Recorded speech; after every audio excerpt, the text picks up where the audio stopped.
Extra Innings. It's Andrew Hody with you till 2 o'clock. And joining me now is good friend Ryan Radke, baseball expertise here on Extra Innings. Ryan, what's going on? Hey, Andrew, how are you? Good to see you. It's good to have you on, man. I'm doing all right. How about you? I'm here. We're ready to go. Let's do it.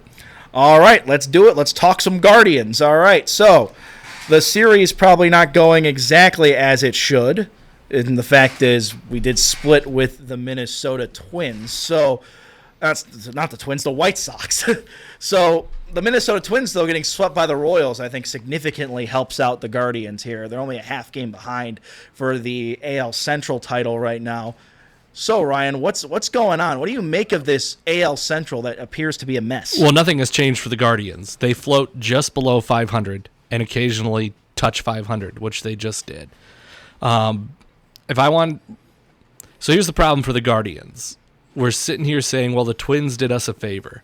You know, if the Guardians had just swept the White Sox, they would be in first place by a game and a half at the end of this weekend. So, I guess the victory lap that people want to run is the Twins got swept by the Royals, so only half, but this is no victory lap. The White Sox are a team that has no reason to play. They've had 5 members of their pitching staff get traded in the last 3 days, and the Guardians let that pitching staff hold them to 2 runs on Friday and Saturday. Wow. Yeah, exactly. There's no victory lap to be run here. The Guardians are, and it's increasingly becoming apparent that this year's AL Central is going to be an example of not that a team wins the division, but that a team loses the division.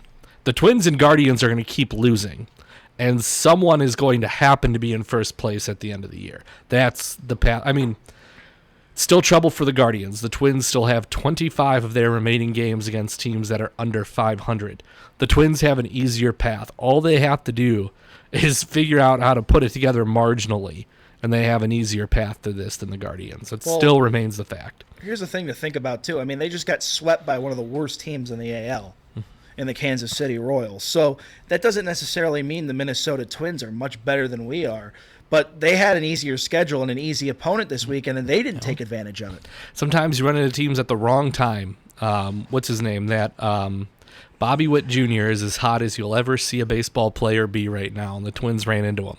And that buzzsaw took them out on a walk-off grand slam earlier this weekend. So who knows how much that means. I mean, they've still got games against the Rockies, who are terrible. They've still got games against, you know. They close the season with Colorado. Yeah, they close the season with Colorado. They've got Detroit and Chicago on their schedule, who are terrible. So plenty of opportunities for the Twins to win some games. Absolutely. And the other thing is, do you think it's possible that a team can come out of this division at 80-82 or 81-81? I mean, both these teams keep bubbling around 500, and it seems like no one really wants to win this division. Someone's going to want to lose it. Someone will go 84-78, but the bottom line is that 84-78, you know, it might be worse than all the records in the American League East at the end of the year, and it's going to put pressure on Rob Manfred, who loves to change the rules, and Major League Baseball to eliminate the division winner automatically gets in rule. Because it's going to cost either the Yankees or the Red Sox. And that's not good for Major League Baseball to keep one of those two powerhouse markets out of the playoff picture. So, I don't know. It would be unfortunate because our owner would not rise to the challenge and say, okay, if they're going to take away my automatic bid, I have to spend my... He is the 4th wealthiest owner in all of baseball, Larry Dolan. He just doesn't spend the money that way. So, you know, maybe it would be good. Maybe it would force him to say, okay, if I want my team to be competitive, I have to invest. Probably wouldn't, though. We would probably get what we normally get from them. Well, it's just so unfair. We're a medium market. How could we possibly expect to compete? And now they took away our path. But I think pressure is going to mount on Major League Baseball to get rid of the idea that the division champions automatically get in. If a Guardians or a Twins team at 84 wins with less wins than a Red Sox or a Yankee team that doesn't make it gets in. Another thing to talk about, I think, that is kind of interesting about that divisional point there. Every team in the AL Central right now is close to the bottom of it. Literally rounds up the American League bottom of the standings, excluding the Oakland Athletics, who are at the bottom. So that means there's a total of 9 teams outside of the AL Central. So everybody except the Athletics. Yeah, that's what I'm trying to say. Record. That's going to put a ton of pressure on baseball.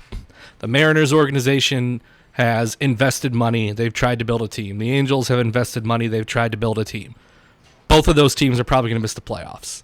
The Red Sox, the Yankees, they're battling for playoff position with the Blue Jays. All teams with ownership groups that have invested money to try to... These AL Central teams don't bother to invest money into their payroll at all to try to build a champion, and one of them is going to get a spot. That's what I'm talking about, the increased pressure on Major League Baseball to get rid of the divisional winner automatically gets in because of it. I mean, here's the other thing to think about. These teams in the AL Central refuse to invest money into their payroll, and yet the owners in the East and the West have to give them money and revenue sharing every year. Well, they have Hal Steinbrenner's come out and said it multiple times. He has very real questions about where is the revenue sharing money I'm giving these organizations going? Because their payroll's not getting any closer to mine, and that was supposed to be the point. So where is that money going? Questions that are out there that never get actually asked or answered, but I would love for that to happen one day. And speaking more on the baseball terms of payroll, you look at teams now like the Baltimore Orioles and the Tampa Bay Rays. They are the last place teams in terms of payroll in the AL East. Yet still, Baltimore is looking like they're starting to run away a little bit with the American League's top spot, and Tampa Bay is just behind them. Well, the Rays are an enigma. Everyone's been trying to explain the Rays for the past decade. No one understands it. Baltimore, it's pretty obvious what happened. They hired a good group of talent evaluators, and they tanked out their team. They lost like 110 games 4 years in a row. But unlike the Royals, who did the same thing and currently have 0 top 100 prospects, they had multiple top 100 prospects. They're all at the big leagues. They've all panned out. Baltimore's payroll is about to skyrocket. Guys in a couple years will hit arbitration. They'll start giving guys long-term contracts to avoid it. That Baltimore payroll is going to skyrocket. But right now, they had good talent evaluators who drafted well, and they drafted a team that right now sure looks like the best team in the American League in Baltimore. Doesn't always work that way. You could just look at the Royals, who are going to be losing 100 games for 3 to 5 more years with their 0 top 100 prospects. But it worked for the Orioles, but that payroll is going to skyrocket. Guaranteed, the Baltimore payroll going to look very different by 2026 than it does today. A little bit off the Guardians now in particular. I want to talk about this Max Scherzer situation. I mean, you look at the fact he's leaving the Mets now, and the Mets talking about payroll and all the guys they had on their roster. Looks like the Texas Rangers are going all in. They're currently the second-place team in the American League right now. What do you make of that? Well, that trade is about 2 teams going all in. The trade is about the Rangers going all in this year. They're looking at Baltimore. It's a young team. They're looking at their team and saying, I could put some veteran pitching in this group, make sure I'm better than the Astros. I have a shot to get to the World Series. And, yeah, the Braves are the odds-on favorite to win this thing, but once I get there, anything is possible. The Mets are going all in to win the Shohei Ohtani sweepstakes. They just cleared, $35 million more they'll need? The Mets are going all in. That's why a lot of speculation is Justin Verlander might go too. They brought in these 2 40-year-old guys, did not work out. Clear that payroll. And it was a big sticking point. How much would the Rangers pay of Scherzer's contract? The Mets are trying to open up payroll. They want to win the Shohei Ohtani sweepstakes this offseason. And imagine that. You have your ace pitcher in Ohtani, and then, of course, probably your number 1 hitter just on your roster. So you've got 2 teams going out. The Rangers going all in for this year, and the Mets going all in for Shohei Ohtani. It sure looks like, but you know what? So far, Shohei Ohtani, for as talented as he is, has never been on a winning team. You got to have the front office that's capable of putting winners around him. The Angels front office is not. The Mets front office hasn't really showed that they can team build either. So it'll be interesting to see if winning the Shohei Ohtani sweepstakes is enough to turn things around in Flushing. And, of course, all those were on a team with Mike Trout as well, which I always thought has been very fascinating. But again, obviously no Mike idea Trout how to build isn't a team. pitcher, but Angels front office has no idea how to build a team. It's a problem. They've got the 2 best players in the world, can't put a team around them. They have no idea how to do it. Clearly, that's the big problem the Angels have had over the last couple of years. And before we get to the next song, one more thing I kind of like to talk about. Cincinnati taking the AL Central title again today. Ellie De La Cruz having a big year. But you look at the National League as a whole, and all the teams jumping around like mad, excluding the Atlanta Braves. They've pretty much been the solid team in their position the whole year. We've seen Cincinnati, Milwaukee fight in the Central.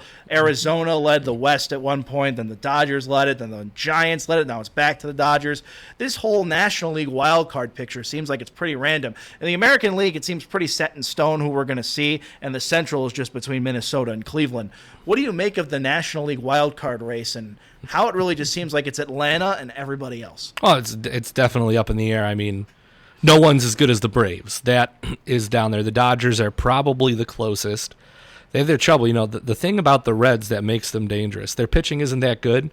But there's something about young teams, Andrew. You don't know what you don't know. And they called up that Ellie De La Cruz. They're a largely young group that's playing well. They're ahead of schedule. But right now, they're just going out there having fun and they're winning. And sometimes you don't know what you don't know. That makes them really dangerous. And I promise you, no one, including the Dodgers or even the Braves, wants to run into the Reds in the ALDS because they'll probably make it much closer than you would think it should be because they don't know what they don't know, and they're just young guys out there playing and having fun. Ryan Radke joining Extra Innings here on 88.3 FM, The Sting. Before we turn the page and get to our next song, I got to tell you about this show called The Top 5 at 5. I wonder who one of the hosts is. Ryan, do you know who one of the hosts of The Top 5 at 5 is? No. You don't? No. Well, seeing that you typically host every Friday, except sometimes during the fall, I would like to say you do know. But nevertheless, Top 5 at 5 is back every Friday at 5. It's a show where we're counting down your 5 most requested songs of the week. Plus, we catch up on the local music scene and bring you the Top 5 at 5 flashback, one of your favorite songs from the past. So tune into the Top 5 at 5 right here on 88.3 The Sting, WBWC.com, and WBWC on the TuneIn app. As I said, we're about to turn the page back to the music.